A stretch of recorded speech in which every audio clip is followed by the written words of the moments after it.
subscribe now and press the bell icon. Never miss an update. যুক্তির আতশ কাচ দিয়ে সবকিছুর বিশ্লেষণ সম্ভব নয়।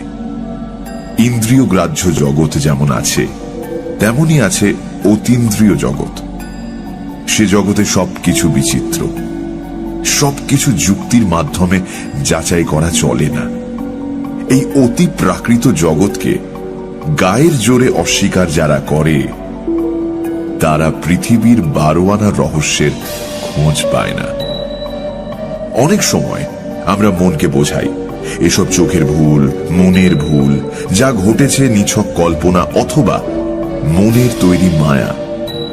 কিন্তু সঙ্গোপনে নিজের মনের মুখোমুখি যখন বসি তখন এসব অবজ্ঞা করা দুরূহ হয়ে ওঠে। ভনিতা ছেড়ে আসল ঘটনার কথা বলি। রায়পুর থেকে 36 মাইল পশ্চিমে আধা শহর, নাম খুরশিদগড়। আধা শহর বলছি এই জন্য, পাকা রাস্তা আছে, গোটা কয়েক অফিস, একটা পেট্রোল পাম্প, মোটরের কারখানা। পাকা রাস্তার পরিধি পার হলেই নিবিড় জঙ্গল, ছোট ছোট টিলা, কিছুটা অঞ্চল সংরক্ষিত সরকারি বন বিভাগের। প্রথম এসেছিলাম বছর 10 আগে এক টিম্বার কোম্পানির প্রতিনিধি হিসেবে। কাজ বিশেষ কিছু নয়, জঙ্গল থেকে কাটা কাঠের হিসেব রাখতে হতো।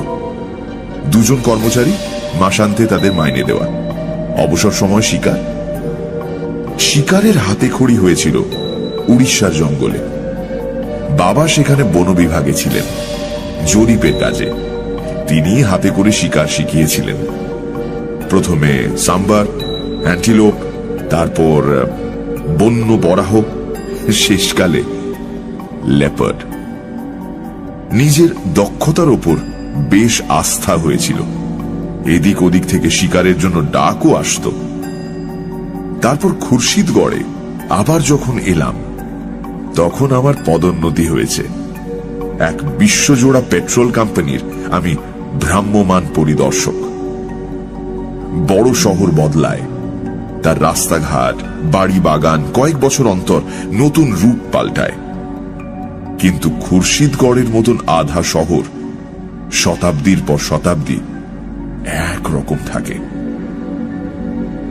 পুরনো বাসিন্দারা এসে ঘিরে ধরল, কুশল প্রশ্ন, নিমন্ত্রণের হিড়িক, অনেক রাত পর্যন্ত গল্পগুজব। আড্ডা ভাঙবার মুখে আদিবাসীর দল এসে দাঁড়ালো।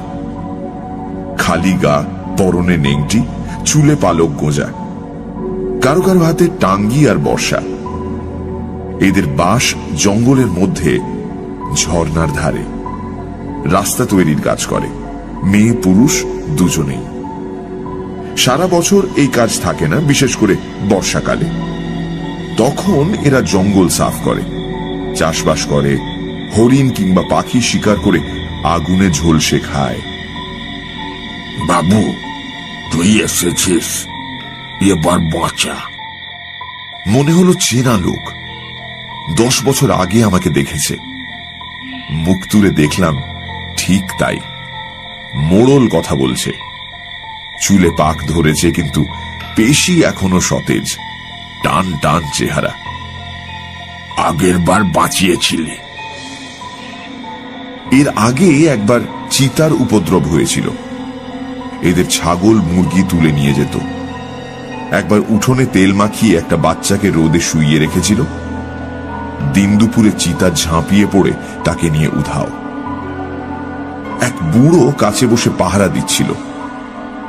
সে মুহূর্তের জন্য দেখল একটা হলুদ ঝিলিক উঠোনের উপর পড়েই আবার মিলিয়ে গেল। সেই সময় এরা দল বেঁধে এসেছিল। বাবু, তোর বন্দুক নিয়ে একবার চল, আমাদের সর্বনাশ হয়ে যাচ্ছে। গিয়েছিলাম। চিতা শিকার সহজ নয়। বন্দুক হাতে সব সময় সজাগ থাকতে হয়। চিতার থাবার তলায় ডানলোপিলোর প্যাডিং, পাশ দিয়ে গেলেও শব্দ পাওয়া যায় না। তাছাড়া এরা গাছে উঠতেও দক্ষ। যে গাছের তলায় শিকারী বন্দুক নিয়ে তৈরি হয়ে আছে, চিতা হয়তো ওত পেতে রয়েছে সেই গাছেরই ডালে। সুযোগ বুঝে শিকারীর ওপর ঝাঁপিয়ে পড়বে। প্রথমত একটা কিল রাখা হলো। ঝর্ণার ধারে একটা ঝোপের পাশে মরা মোরগ। আমি কাছেই একটা গাছের ডালে বসে রইলাম। একদিন দুদিন গেল, কিছু হলো না। অথচ ঝোপের মধ্যে চিতার ল্যাজ আছড়ানো শব্দ কানে এলো। বার দুয়েক পাতার ফাঁকে তার জ্বলন্ত দুটি চোখও দৃষ্টিগোচর হলো, কিন্তু চিতা বাইরে এলো না। সম্ভবত সে বাতাসে মানুষের গন্ধ পেয়ে থাকবে। বুঝলাম এভাবে তাকে কাবু করা যাবে না। আদিবাসীদের বললাম, তোমরা এক কাজ করো, 3 দিক থেকে ঝোপটা পেটাতে শুরু করো, তাহলেই চিতা বের হবে। ফাঁকা দিকে আমি তৈরি থাকবো বন্দুক নিয়ে, বের হলেই গুলি চালাবো। এতে বিপদের সম্ভাবনাও যথেষ্ট। মরিয়া চিতা লোকেদের ঘাড়ের উপরও ঝাঁপিয়ে পড়তে পারে। যার উপর পড়বে তার নিস্তার নেই। কিন্তু শিকারে কিছু বিপদের সম্ভাবনা তো থাকেই। ঝোপের একটা দিকে ঝর্ণা। ঝর্ণা এখানে অনেক নিচে, ঝুঁকে পড়লে তবে তার উচ্ছল জলস্রোত দেখা যায়। ঢালু পাড় জঙ্গলে সমাকীর্ণ। সেদিকে বন্দুক তাক করে আমি বসলাম। এদিকে লোকেরা টিন আর ক্যানেস্তারা পেটাতে লাগলো। অত্যুৎসাহী 2-1 কাপড়ের বলে পেট্রোল মাখিয়ে তাতে আগুন জেলে ঝোপের মধ্যে ফেলতে শুরু করল।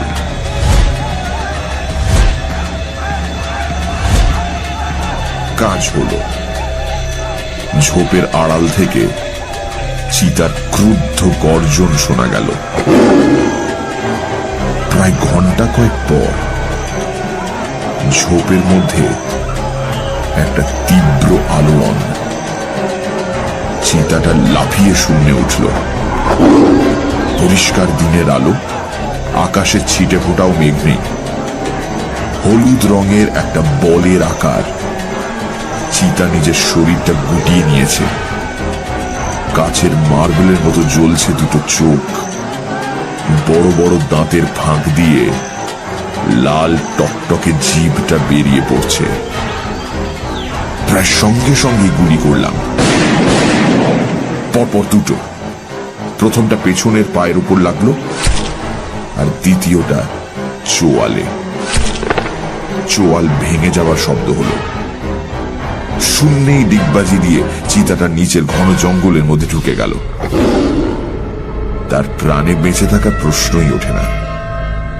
চোয়াল গুঁড়িয়ে যেতে নিজের চোখে দেখেছি, কিন্তু আফসোস হলো শিকার হাতের মুঠোয় এলো না।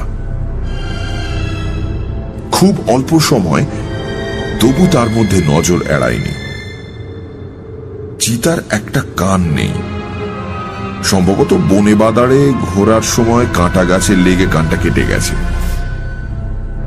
দ্বিতীয় বৈশিষ্ট্য আরো বিস্ময়কর। চিতার দেহের একপাশে কোনো দাগ নেই, ধূসর বর্ণ। পরে 2-1 পশুতত্ত্ববিদের সঙ্গে এ বিষয়ে আলাপ করেছি।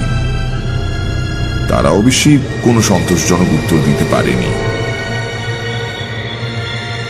চিতাটা যে মারা গিয়েছিল সে বিষয়ে নিশ্চিত হবার আরো একটা কারণ ছিল। তারপর থেকে আর কোন রকম উপদ্রব হয়নি। 10 বছর পরে আবার সেই উপদ্রব। বাঁচা বাবু বাঁচা, সর্বনাশ হয়ে যাচ্ছে। পিছনে দাঁড়ানো একজন মোড়লের কথার প্রতিবাদ করল। এ কি বাঘ যে বাবু বন্দুকের টোটা ভরে মারবে আর বাঘ খতম? এ তো পিরেত, বাঘের রূপ ধরিয়ে এসেছে। শুনলাম, কোনো মন্তব্য করলাম না। আদিবাসীদের জগতে ভূত প্রেতের অবাধ রাজত্ব। হঠাৎ ঝড়ে গাছ পড়ে গেলে সেও অপদেবতার কাণ্ড। আবার গভীর রাতে শকুন শাবকের করুণ কান্নাও সেই প্রেতের কারসাজি। যাই হোক, ঠিক করলাম পরের দিনে শিকারে বের হব। মোড়লকে আমার সঙ্গে দেখা করতে বলে দিলাম, চিতার গতিবিধি সম্বন্ধে বিশেষ রূপে ওয়াকিবহাল হবার জন্য। পরের দিন সকালে খাটিয়ায় বসে চা পান করছি, মোড়ল এসে দাঁড়ালো। কি খবর বলো? খবর আর কি বলবো বাবু, কাল মমিন যা বলেছে কথাটা মিথ্যা নয়। মমিনকে? আর সে কি বলেছে? মমিন আমার ভাইয়ের ছেলে, সে বলেছে চিতা নয়, উপদেবতা। ও ঠিকই বলেছে। কেন? তাকে স্বীকার করা যায় না। মাস 6 আগে বন্য বিভাগের এক সাহেব এসেছিল, 10 দিন ধরে নাজেহাল। এই দেখলো চিতা সামনের এক গাছের আড়ালে বন্দুক ছুড়লো, বাস কোথাও কিচ্ছু নাই। একটু পরেই দেখলো চিতা পিছনের পাথরের ঢিবির পাশে। শেষকালে সাহেব বন্দুক কাঁধে নিয়ে ফিরে গিয়েছিল। ও স্বীকার করেছিল চিতালয়, ভৌতিক কিছু একটা। হেসে বললাম,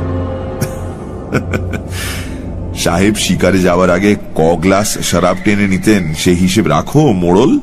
হ্যাঁ, শুধু সামনে পেছনে কেন, তেমন হলে চারপাশে 4টে চিতা দেখতে পেত। তুমি না সত্যি।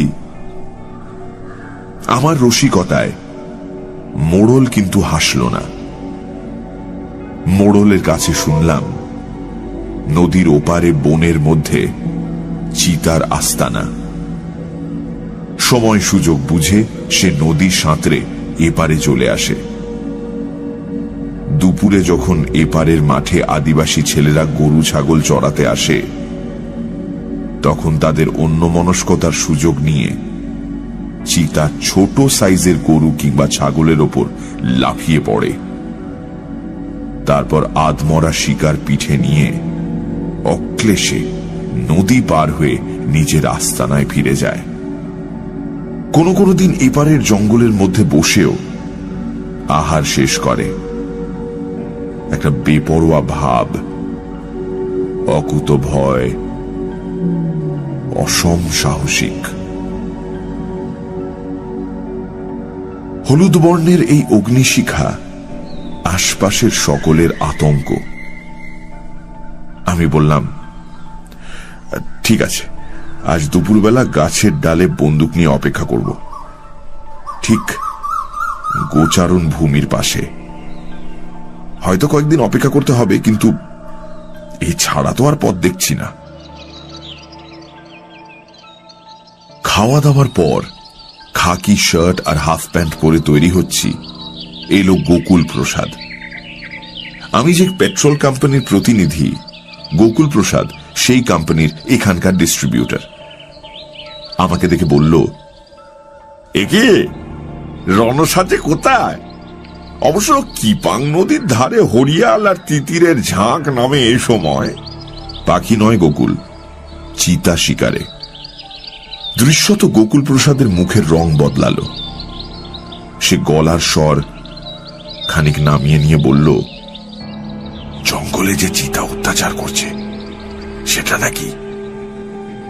হ্যাঁ, আদিবাসীদের দল এসেছিল, সেই চিতার কথাই বলল। সর্বনাশ, ওই কাজ করবেন না। গোকুল প্রসাদের কণ্ঠে আতঙ্কের স্পর্শ। কেন? ওটা চিতা নয়, অশরীরী কিছু। জোরে হেসে উঠলাম। জানতাম গোকুল প্রসাদ কখনো নেশা ভাঙ করে না, জীবনে বিড়ি সিগারেটও খায়নি।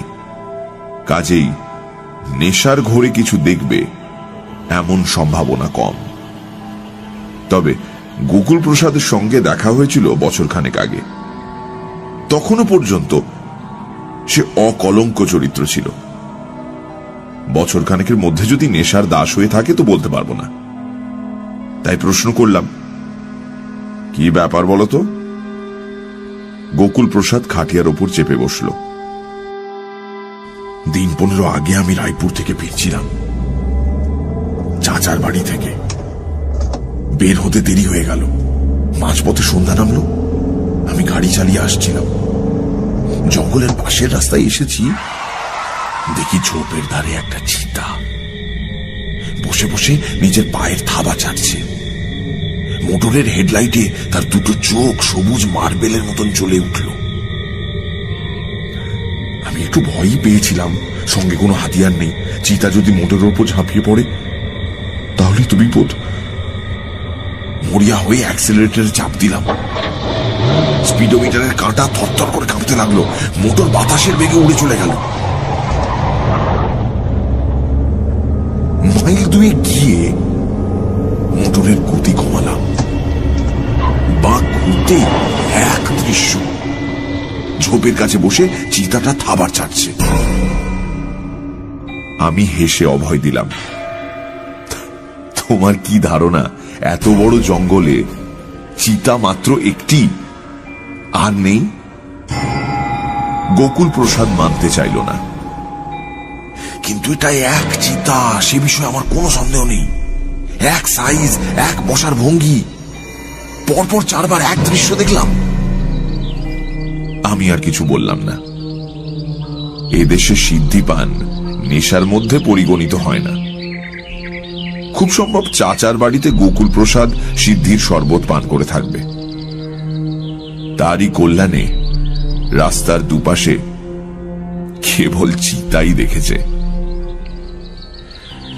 একটু বসে গোকুল প্রসাদ চলে গেল। তারপরেই মোড়ল এলো। আমি তৈরি ছিলাম, মোড়লের সঙ্গে বেরিয়ে পড়লাম। এবার কিল কি হবে? পথে যেতে যেতে জিজ্ঞাসা করলাম। একটা ছাগলের বাচ্চা এনেছি, সেটাকে গাছের তলায় বেঁধে রাখবো।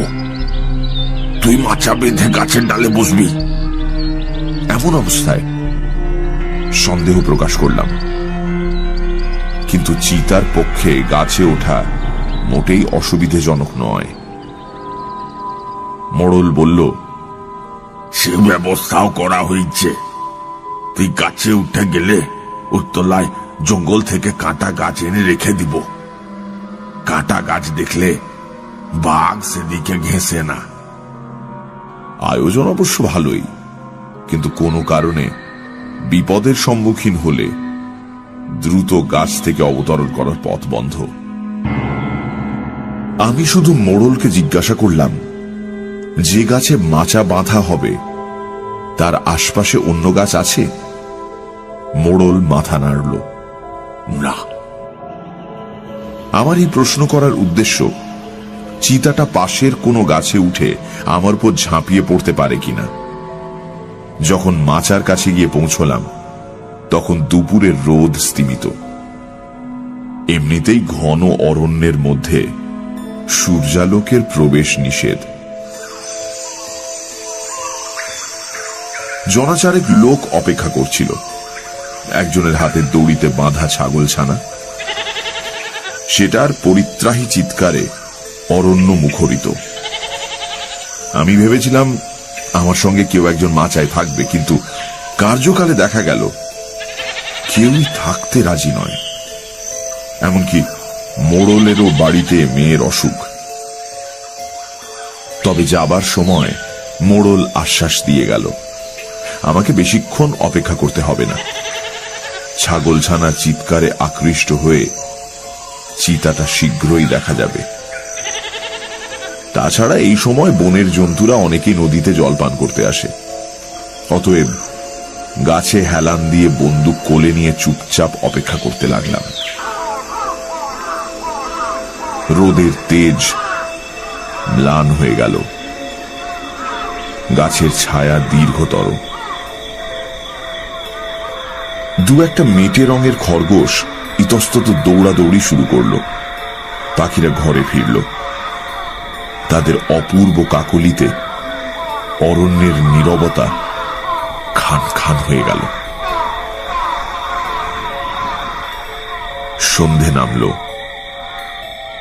ঝোপে ঝোপে জোনাকির ঝাঁক। দূরে দু একটা ময়ূরের ডাক শোনা গেল। আরো আশ্চর্য, ছাগলছানা নির্ভয়ে ঘুমোচ্ছে। কোনো দিক থেকে কোনো উপদ্রব হতে পারে এমন চিন্তা তার নেই। কাগজে মোড়া খাবার আর ফ্লাস্ক থেকে জল পান করলাম। বুঝতে পারলাম সারাটা রাত এইরকম ত্রিশঙ্কুর মতো কাটাতে হবে। এই সময় গাছ থেকে নেমে ফেরার চেষ্টা বাতুলতা। একটু বোধহয় ঘুমিয়ে পড়েছিলাম। নিশাচর পাখির কর্কশ কণ্ঠস্বরে ঘুমটা ভেঙে গেল। ছাগলছানা তখনও অঘোরে ঘুমোচ্ছে। ঝোপের পাশে দুটি জ্বলন্ত দৃষ্টি। বুঝতে পারলাম চিতা ঝোপের মধ্যে অপেক্ষা করছে। সুযোগ বুঝে শিকারের ওপর ঝাঁপিয়ে পড়বে। এখন আর অন্ধকার নেই। চাঁদের অমল জ্যোৎস্নায় বনভূমি যেন স্নান করে উঠেছে। আমি যেদিকে বসে আছি সেদিকটা অন্ধকার, ঘন পাতার রাশির জন্য। কিন্তু গোচারণ ভূমি, নদীর পাড়, ছোট ছোট ঝোপ সব দুধ সাদা। ঝোপটা নড়ে উঠল। আমি বন্দুক নিয়ে তৈরি ছিলাম। চিতা অত্যন্ত সাবধানে ঝোপ থেকে বাইরে এসে দাঁড়ালো। চিতাটা পরিষ্কার দেখা যাচ্ছে। কোথাও একটুও অন্ধকার নেই। আমি এক ঝলক দেখেই চমকে উঠলাম। একটা কান কাটা, শরীরের একদিকে কোনো দাগ নেই, ধূসর বর্ণ। তার মানে বছর 10 আগে যে চিতাকে গুলি করে হত্যা করেছিলাম, পরলোক থেকে সেই চিতা ফিরে এসে আমার সামনে দাঁড়িয়েছে।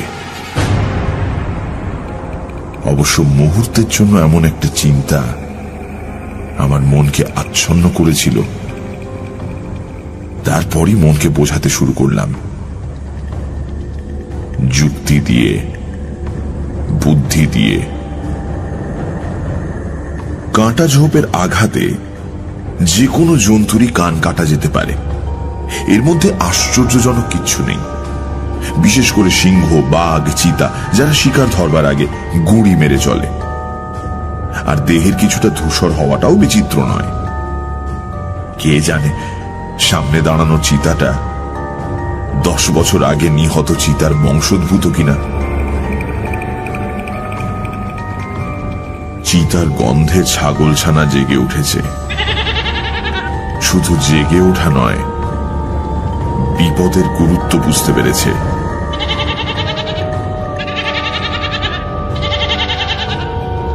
তারস্বরে চিৎকার করছে আর দড়ি ছেঁড়ার চেষ্টা করছে।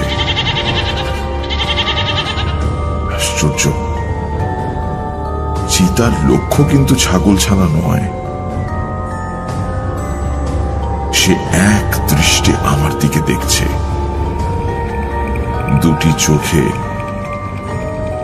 প্রতিহিংসা বিচ্ছুরিত। একটু চিন্তায় পড়লাম। কিছু বলা যায় না। যে ডালে আমি বসে আছি সেটা এমন কিছু উঁচুতে নয়। 2-1 বার চেষ্টা করলে নাগাল পেয়ে যেতে পারে। তারপর দুজনে জড়াজড়ি করে কাঁটার স্তূপের উপর পড়ব।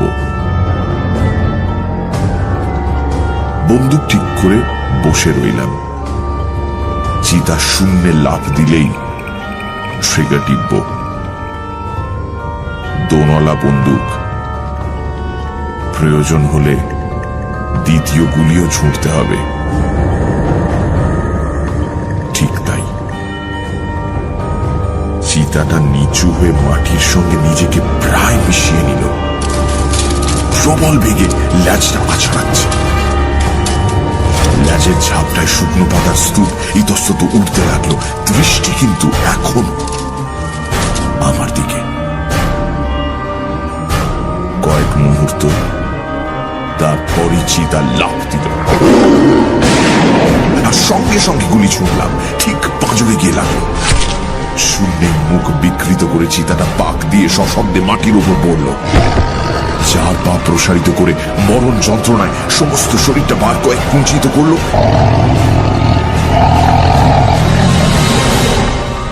তারপর স্থির হয়ে গেল।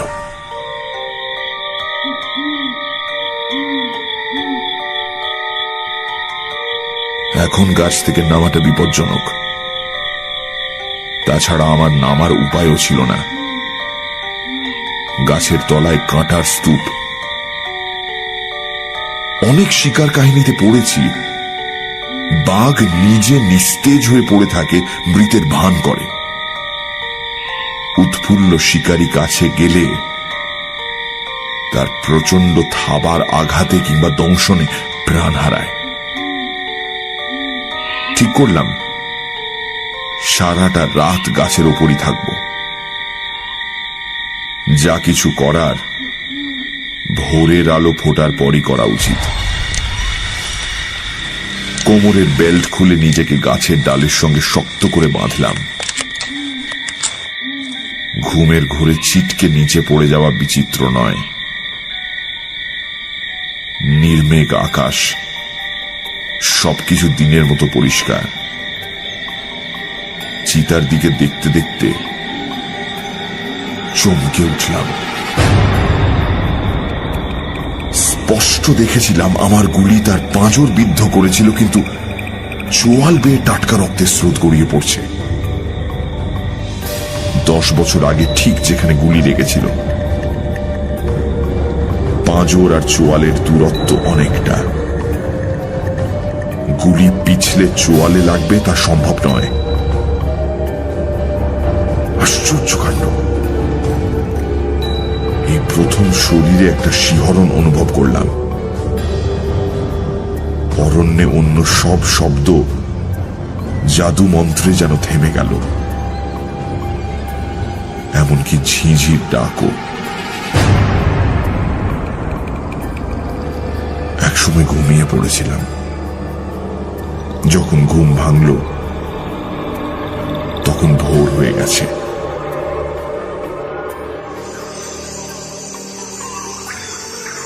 চারিদিকে পাখির স্বর শোনা যাচ্ছে। সামনের দিকে চেয়েই চমকে উঠলাম। কোথাও চিতা নেই, অথচ ছাগল ছানাও উধাও। অলৌকিক ব্যাপার। গাছ থেকে অনেক কষ্টে নেমে পড়লাম। কাঁটায় দু এক জায়গায় ছড়েও গেল। কাছে গিয়ে ভালো করে দেখলাম রক্তের সামান্যতম দাগও নেই। ছাগল ছানা যে দড়িতে বাঁধা ছিল সেটাও নেই, খুঁটিটাও নিখোঁজ। তাহলে কাল রাতে ওসব কিছু কি স্বপ্নে ঘটেছিল? তা কি সম্ভব? নিজের বন্দুক পরীক্ষা করে দেখলাম, দুটো গুলি রয়েছে। গুলি ছোঁড়া হয়েছিল তার কোনো প্রমাণ নেই। একটু পরেই আদিবাসীরা এসে জড়ো হবে, কি বলবো তাদের? আমার কাহিনী তাদের চিতা সম্বন্ধে অলৌকিকত্বই প্রমাণ করবে। ছাগল ছানাটাও তাই। তার মানে চিতা এসেছিল। আমার পরাজয়ের কাহিনী আদিবাসীদের কাছে রটে যাওয়ার চেয়ে নিঃশব্দে আত্মগোপন করাই বুদ্ধিমানের কাজ।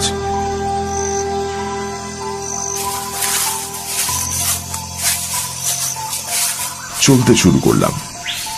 একটু চলতেই মনে হলো পিছনে কে যেন আমাকে গোপনে অনুসরণ করছে। পিছন ফিরে দেখেই থমকে দাঁড়ালাম।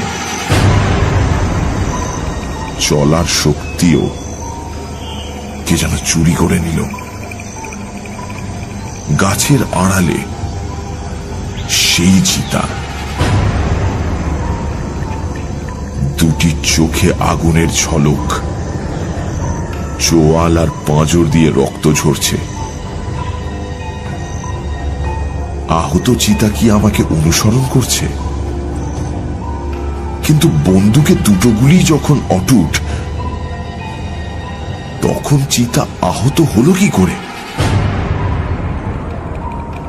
বন্দুক তুললাম। মনে হলো ভোরের কুয়াশার মধ্যে চিতা যেন মিলিয়ে গেল। একবার নয়, এক দৃশ্য বারবার, তিনবার, কখনো সামনে, কখনো পাশে, কখনো পেছনে। অগ্নিঝরা দৃষ্টি দিয়ে আমাকে জরিপ করতে করতে চিতা চলেছে।